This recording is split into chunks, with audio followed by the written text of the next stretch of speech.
A paz do Senhor, filhos da alva, leitores da palavra de Deus. Estamos aqui novamente para falar do livro de Josué. Ontem falamos do capítulo 1, 2, 3. Vamos falar hoje do 4. A intenção é fazer um vídeo mais curto e sempre que puder vou estar fazendo de um capítulo só para ganharmos tempo. Ontem esqueci de falar para vocês um assunto interessante, uma coisa interessante, uma característica interessante do livro de Josué.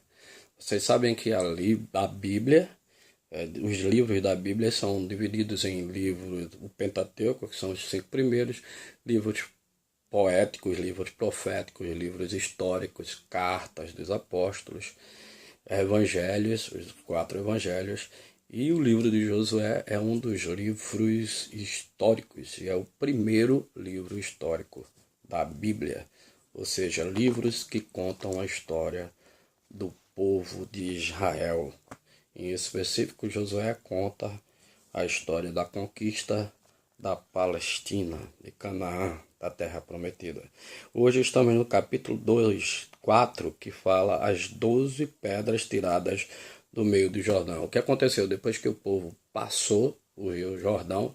Os sacerdotes ficaram com a arca do concerto no meio do rio, no meio do leito do rio que estava seco, e todo o povo passou. Depois que o povo passou, Deus ordenou a Josué a seguinte coisa: que cada homem de cada tribo, um homem de cada tribo, ou seja, 12 homens, prestem atenção, né?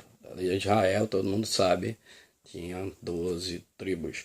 Cada homem de cada tribo fosse no meio do leito do rio, onde os sacerdotes estavam pisando com seus pés, né? Lá no versículo 3 diz assim: tomai daqui do meio do Jordão, do lugar do assento dos pés dos sacerdotes, ou seja, onde os sacerdotes estavam pisando, 12 pedras. Então cada homem de cada tribo tinha que pegar uma pedra e tirar do leito do rio.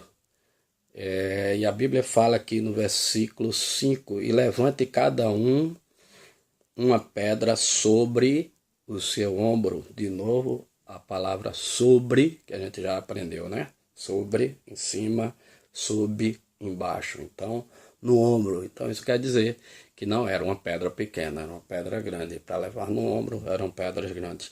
E cada um pegasse uma pedra e tirasse do leito, do meio do rio onde estava seco, e levasse para o acampamento. E quando chegou em Gilgal,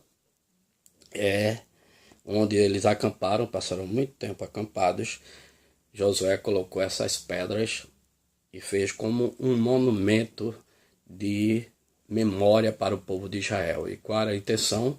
Que quando os filhos do povo de Israel perguntassem: o que é isso? O que significa isso? Aí seus pais diriam: isso aqui foi que no dia em que passamos o Rio Jordão, Deus abriu o Rio Jordão da mesma forma que fez com o Mar Vermelho nos tempos de Moisés. Uma outra coisa interessante é que no 12 fala assim: e passaram os filhos de Ruben e os filhos de Gade e a meia tribo de Manassés. Muita gente pode não entender o que isso significa. O que significa é o seguinte: que desde o tempo que Moisés estava vivo, a tribo de Ruben, a tribo de Gade e meia tribo de Manassés pediram para ficar do lado anterior do Jordão, não passar o Jordão para as terras de Canaã. Então Moisés concedeu que eles ficassem com essas terras antes do Jordão, mas que no dia que fosse preciso eles adentrar na terra de Canaã, eles teriam que guerrear. Deixavam suas famílias lá e iriam guerrear. E foi isso que aconteceu. E aqui a Bíblia diz que uns 40 mil homens de guerra armados passaram diante do Senhor. Então subiu, pois, no versículo 19, subiu, pois, o povo do Jordão no dia 10 do mês primeiro e alojaram-se em Gilgal. Subiu, pois, o povo do Jordão no dia 10 do mês primeiro e alojaram-se em Gilgal. Fiquem na paz do Senhor, orem, leiam, estudem. Deus os abençoe.